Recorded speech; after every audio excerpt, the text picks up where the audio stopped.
I didn't plan my return. I felt it. One morning, the forest felt smaller. Not because it changed, but because I had. I wasn't searching anymore. I knew where the group would be. Not from following tracks, but from understanding movement. Exile teaches patterns. I didn't rush back. Rushing is what weak gorillas do when they want to be seen. I walked steady. As I got closer, the sounds returned. Branches breaking, low calls, familiar but distant. I stopped before they saw me, not out of fear, out of control. I watched first. Who moved where?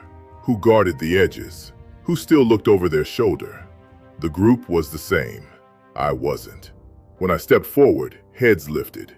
Not fast, not alarmed, curious. No one challenged me. No one tested me.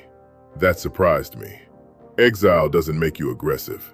It makes you precise. I didn't take space. Space was given. The young ones watched me. The older males watched me longer, not deciding whether to fight, but whether they needed to. That's when I felt it. Not dominance, recognition. The silverback noticed me last, not because I was unimportant, but because I was no longer a concern. He didn't move, didn't approach, didn't correct. He didn't have to. I understood something then. Returning isn't about proving yourself. It's about showing what exile taught you. I hadn't come back to take anything. I came back ready to carry weight. That was the moment I knew. I didn't return weaker. I returned different. Everyone thinks power is proven by confrontation. That's how the weak reveal themselves. When I returned, some expected me to challenge the silverback, to rush him, to test him, to announce myself. That's what impatience looks like. I didn't move toward him, not because I feared him, because I understood him. The silverback wasn't loud. He didn't posture. He didn't scan for threats. He already knew where everything was. A leader who watches calmly isn't relaxed. He's prepared. I saw it then. Challenging him wouldn't prove strength. It would prove hunger for attention. I didn't come back to take power. I came back to see if I was ready for responsibility. So I waited.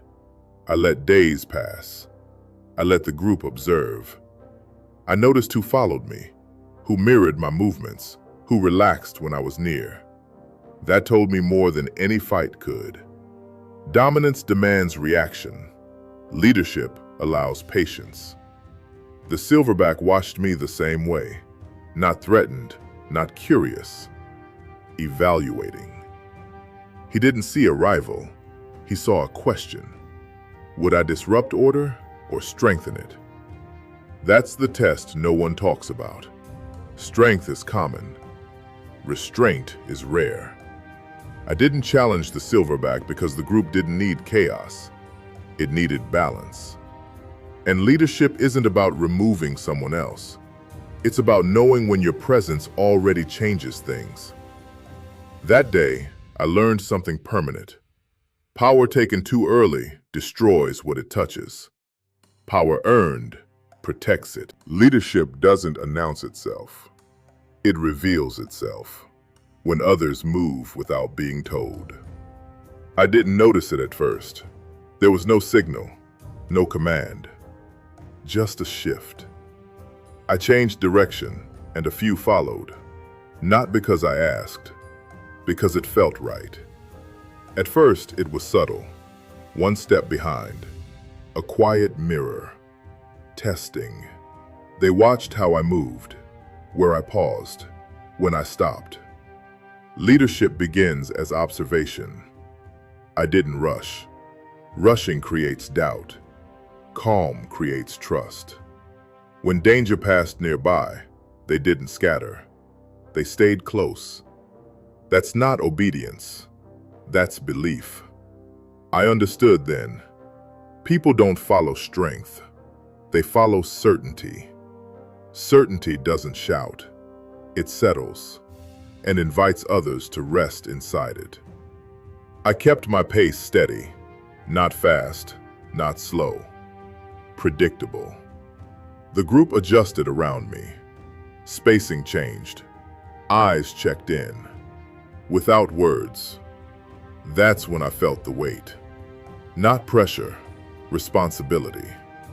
Others were depending on my decisions.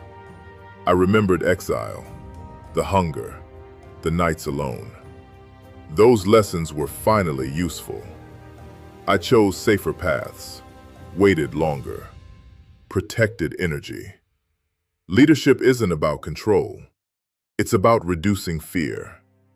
When the group feels calm, they don't need force. They need direction. I didn't tell anyone to follow me. They decided to. That's how leadership forms. Not with dominance, but with trust earned quietly. That day, I didn't take a position. I accepted a responsibility. And once others choose you, there's no going back. No one tells you when the final test is coming. It doesn't arrive with warning. It comes like any other moment. Quiet, ordinary, until it isn't. The group was moving slow that day, relaxed, unaware. That's when danger chooses to appear. I felt it before I saw it. A shift, a tightening, instinct waking up. There was no time to think, no one to look at. Everyone was behind me. That's how responsibility announces itself. Not with permission, but with position.